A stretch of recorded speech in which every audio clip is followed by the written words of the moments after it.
Olá, olá, olá, boa noite.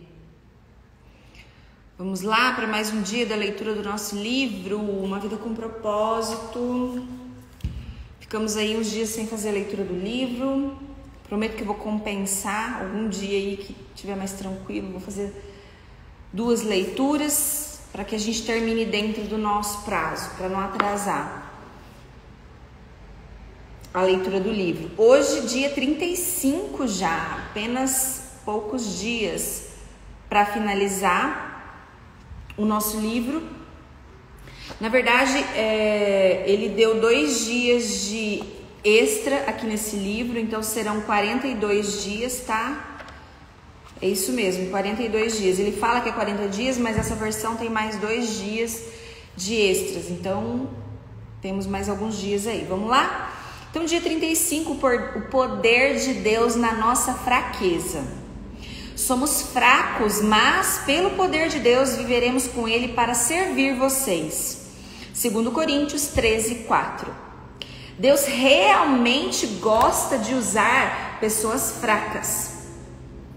Todos têm fraqueza. Na verdade, você tem uma coleção de defeitos e imperfeições. Nossa, pesado, né?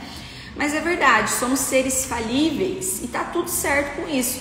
A gente administra as nossas vidas com esses defeitos e com essas imperfeições, né?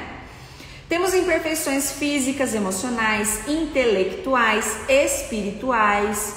E você também pode viver situações incontroláveis que o enfraquecem, como restrições financeiras ou de relações. O mais importante é o que você faz com isso. Já ouviram a regra 10-90? A regra 10-90 é 10% é o que acontece e 90% é o que você faz com o que aconteceu na sua vida. Mais importa a maneira como você reage ao que acontece na sua vida do que efetivamente o que acontece na sua vida. Essa é a regra 10-90. Normalmente nós negamos as nossas fraquezas, as defendemos, damos desculpas, escondemos, evitamos nos expor e tornamos a senti-las. E isso impede que Deus as use da forma que Ele deseja. Então você coloca embaixo do tapete o seu defeito, o que você na verdade considera um defeito, uma imperfeição, porque isso pode ser muito bem usado a seu favor. Nós vimos em outro capítulo aqui que ele fala que as suas dores podem ser a porta para o crescimento de outras pessoas. Lembra que nós falamos isso? É isso que ele está falando aqui.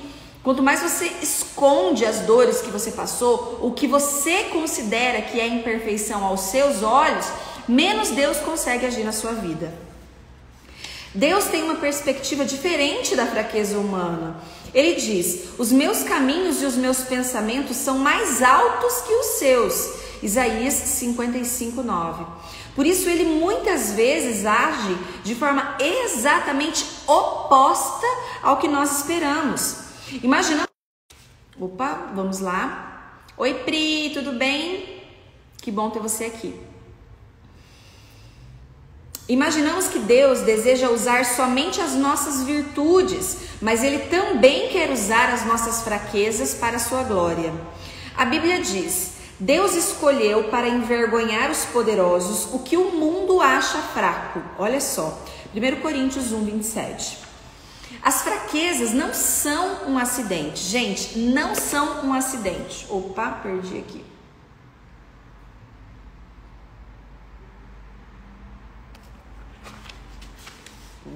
Vamos lá. As fraquezas, então, não são um acidente. Deus as permitiu em sua vida deliberadamente, a fim de demonstrar o seu poder por meio de você. Deus nunca ficou impressionado com a força, nem com a autossuficiência. Muito pelo contrário, especialmente a autossuficiência, né? Aliás, Ele é atraído por pessoas que são fracas e que admitem isso. E que admitem que precisam um dos outros, que precisam de Deus na sua vida. Jesus considera pobres em espírito os que reconhecem as próprias necessidades. Essa é a primeira atitude a ser abençoada por Ele. A Bíblia é cheia de exemplos que demonstram como o Senhor gosta de usar as pessoas comuns e imperfeitas para realizar coisas extraordinárias, a despeito de suas fraquezas. Se Deus só utilizasse pessoas perfeitas, nada seria realizado, porque nenhum de nós é infalível. Ele utiliza pessoas imperfeitas e esse é um fato animador para todos nós. A fraqueza ou espinho, como Paulo a denomina, não é um pecado ou um vício de caráter que você pode mudar, como o exagero na comida ou a impaciência. A fraqueza é qualquer limitação que você herdou e não tem meios para alterar isso.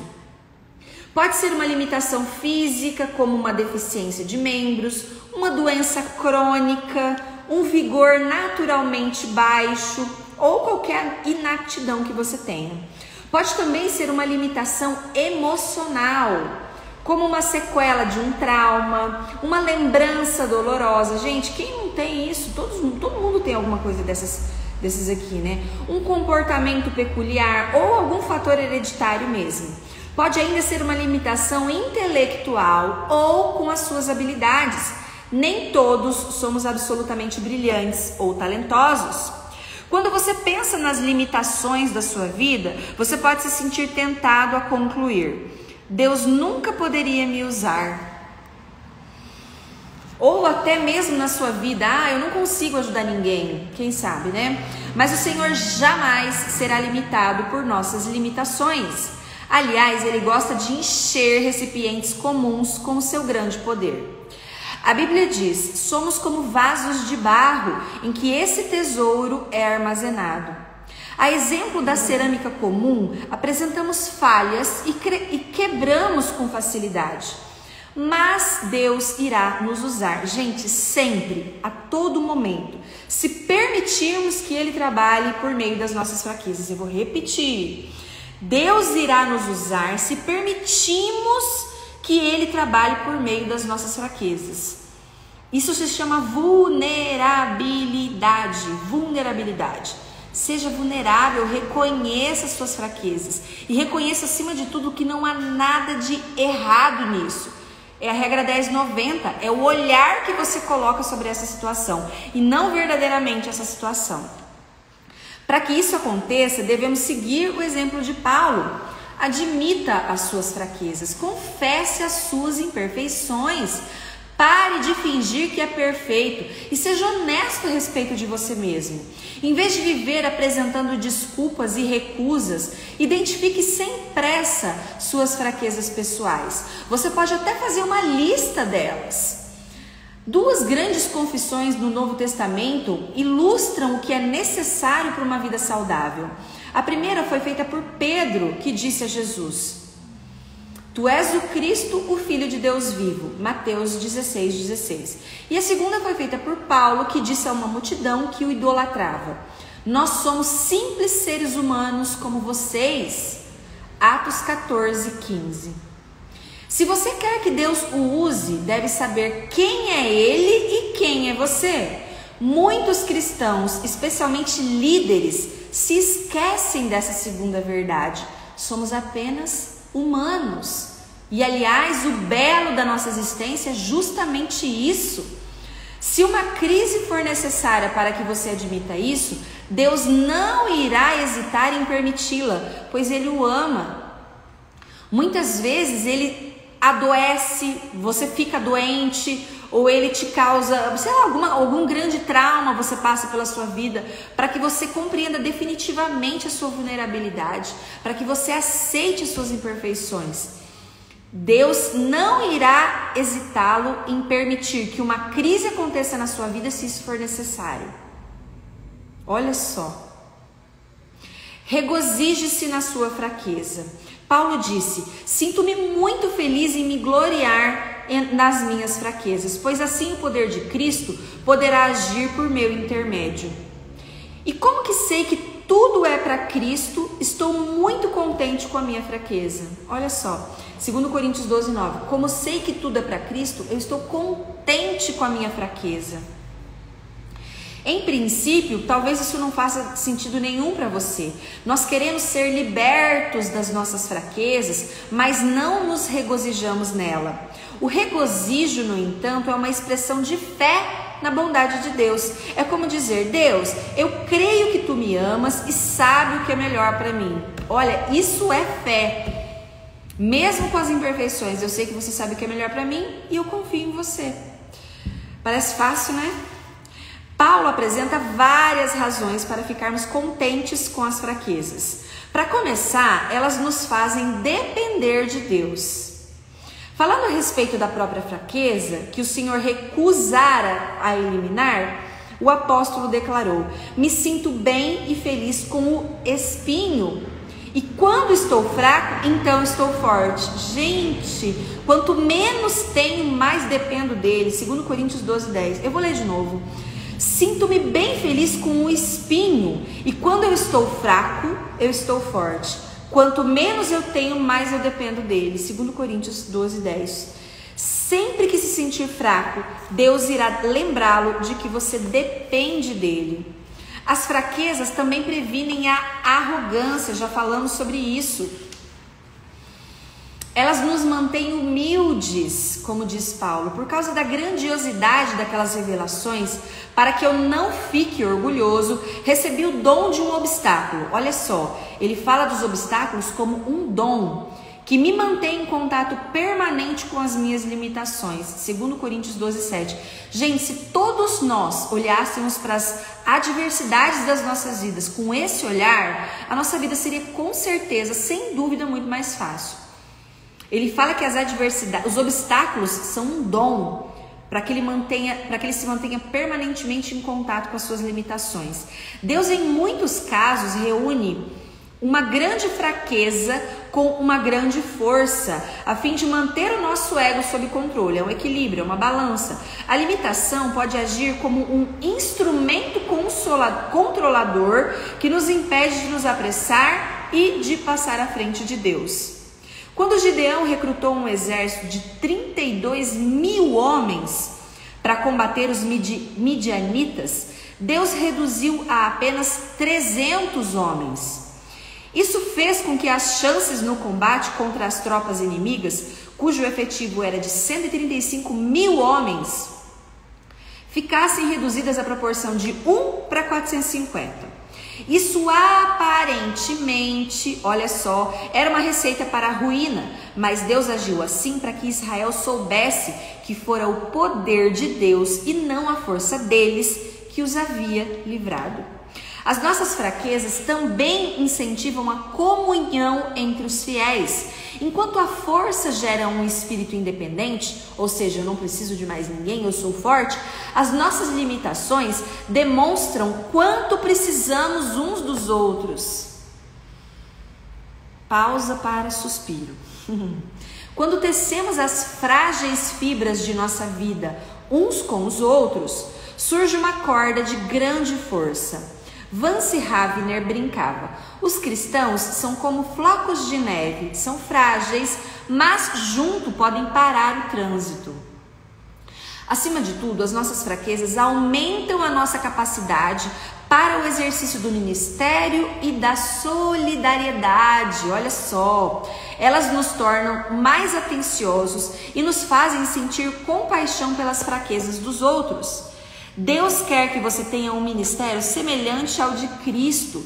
Isso significa que as outras pessoas deverão achar cura nas feridas. Achar cura nas feridas. As mais profundas mensagens de vida e o ministério mais eficiente surgirão das dores mais profundas. Nós já falamos sobre isso e a todo momento ele volta. Sabe aquela dor dolorosa? Aquela dor que realmente deixou um rastro na tua vida? Queridos, é aí que está o brilho da tua vida. É aí que está o brilho da tua vida. As mensagens mais profundas e o ministério mais eficiente surgirão das dores mais profundas. É aí que você é único, é aí que você é singular, é aí que você tem que levantar o teu ministério, é aí que você tem que influenciar outras pessoas através das suas dores. Gente, quantos exemplos nós já não vimos de pessoas que tiraram da dor alguma coisa que transformou uma geração, transformou um mundo? Nossa, inúmeras pessoas. As coisas que os deixam mais constrangidos e envergonhados, as quais você reluta em compartilhar, são justamente esses os instrumentos que Deus usará com mais poder para que você cure outras vidas. O grande missionário Hudson Taylor disse: todos os gigantes de Deus são pessoas fracas. Pessoas fracas que tiveram a coragem de aceitar a sua fraqueza, falar da sua fraqueza para transformar uma geração. A fraqueza de Moisés era o seu temperamento.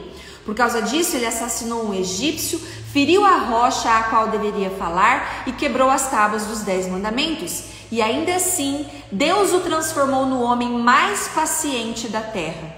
As fraquezas de Gideão eram baixa autoestima e profunda insegurança. Mas Deus o transformou num poderoso guerreiro. A fraqueza de Abraão era o medo, não uma, mas 2 vezes ele afirmou que Sara, sua mulher, era sua irmã apenas para se proteger. Mas Deus transformou Abraão no pai de todos os que têm fé.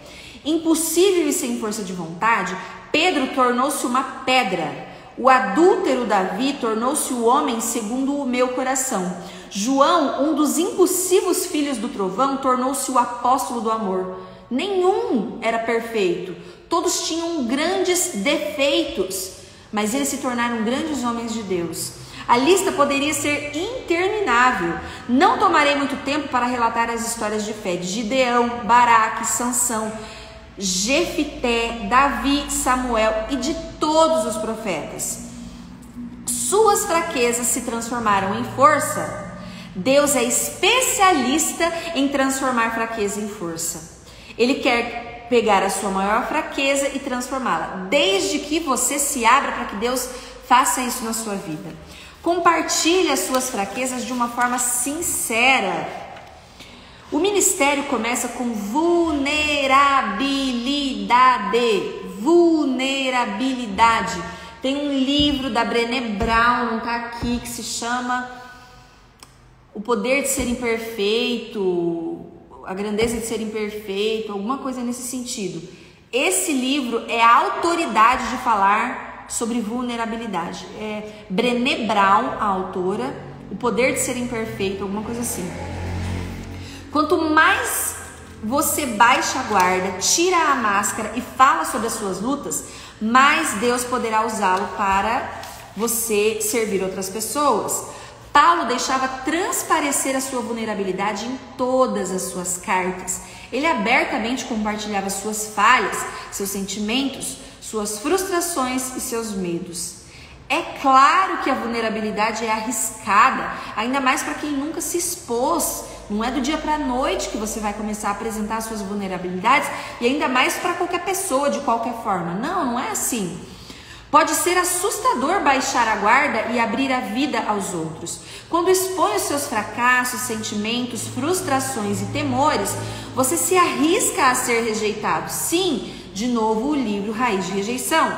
Mas os benefícios garantem esses riscos. A vulnerabilidade liberta emocionalmente. Quando nos abrimos, aliviamos a tensão e dissipamos os medos, o que é o primeiro passo rumo à libertação. Nós já vimos que Deus concede graça aos humildes, mas muitos não sabem o que é humildade. Ter humildade não é se sujeitar ou negar a sua própria força, mas ser sincero a respeito das suas fraquezas. Quanto mais franco você for, mais obterá a graça de Deus. E também você vai receber a graça e a compaixão dos outros. A vulnerabilidade é uma qualidade cativante. Gente, pense sobre isso. Ser vulnerável é ser cativante. Pessoas se identificam com pessoas. Pessoas não se identificam com um modelo perfeito de ser humano. Não, pessoas se identificam com pessoas que têm as mesmas fraquezas que eles. Somos naturalmente atraídos por pessoas humildes. A pretensão causa antipatia, mas a sinceridade atrai. E a vulnerabilidade é o caminho para a intimidade. É por isso que Deus quer usar as suas fraquezas e não apenas as suas virtudes e as suas boas qualidades. Se as pessoas virem apenas as suas qualidades, eles irão desanimar e pensar, bem, melhor para ele, mas eu nunca poderei fazer isso. É isso, gente, pessoas se identificam com pessoas. Entretanto, quando vem Deus usá-lo, apesar de sua fraqueza, eles se animam e pensam, talvez Deus também possa me usar. As nossas qualidades podem resultar em competição, mas as nossas fraquezas propiciam a vida em comunidade.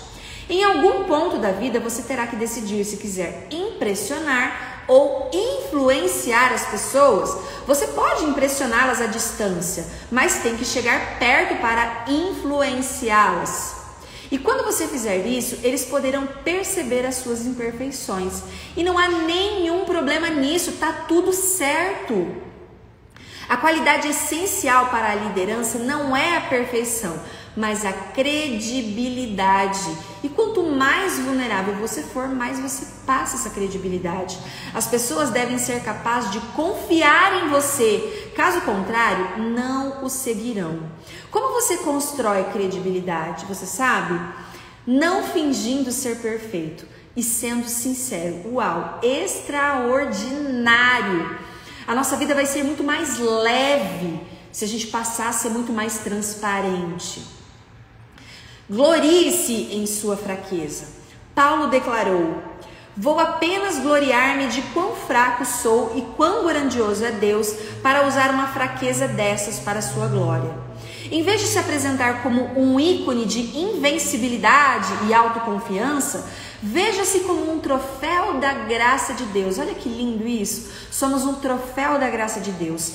Quando Satanás apontar as fraquezas que você tem, concorde com ele e deixe o seu coração transbordar de louvores a Jesus, que compreende todas essas suas fraquezas. E entenda que você é normal e que você é perfeito com as suas imperfeições. E é o Espírito Santo que nos ajuda em nossa fraqueza. Deus também pode transformar uma virtude em fraqueza. Olha só, cuidado, a fim de nos usar ainda mais. Jacó era um manipulador. Ele passou a vida inteira conspirando e fugindo das consequências. Certa noite, ele lutou com Deus e disse: eu não te deixarei ir a não ser que você me abençoe. Deus respondeu: tudo bem. Mas então lhe deslocou a articulação da coxa. E o que significa tudo isso, gente? Deus tocou o ponto forte de Jacó. O músculo da coxa é o mais forte do corpo humano. E o transformou em fraqueza. Daquele dia em diante, Jacó passou a mancar para que jamais voltasse a fugir. Queridos, olha só que poderoso. Isso o forçou a depender de Deus, que quer desejasse, quer não. Se você quer que Deus o abençoe e o use de maneira grandiosa, você precisa estar disposto a mancar até o fim dos seus dias, pois Deus usa pessoas fracas. UAU, com letras maiúsculas. Muito legal. Vamos lá então para o nosso resumo do dia 35. Tema para reflexão: Deus opera melhor quando admito as minhas fraquezas. Versículo para memorizar: minha graça é suficiente a você, pois o... Desculpa. Versículo para memorizar: minha graça é suficiente a você, pois o meu poder se aperfeiçoa na fraqueza. O meu poder se aperfeiçoa na fraqueza. 2 Coríntios 12, 9. E a pergunta para a gente meditar: é possível que eu esteja limitando o poder de Deus em minha vida ao esconder as minhas fraquezas? Será que Deus não quer usar as minhas fraquezas? Na verdade, o que você considera as suas fraquezas, porque Deus não considera isso uma fraqueza. Será que você está escondendo as suas fraquezas e Deus está deixando de te usar? Sobre o que eu estou precisando ser sincero para eu poder ajudar as pessoas? Qual é a parte da sua vida que você precisa se tornar vulnerável para que outras pessoas cresçam com esse seu defeito aparente, tá bom? Quero super agradecer vocês que estão aqui comigo até agora. Muito obrigada, um beijo e até amanhã.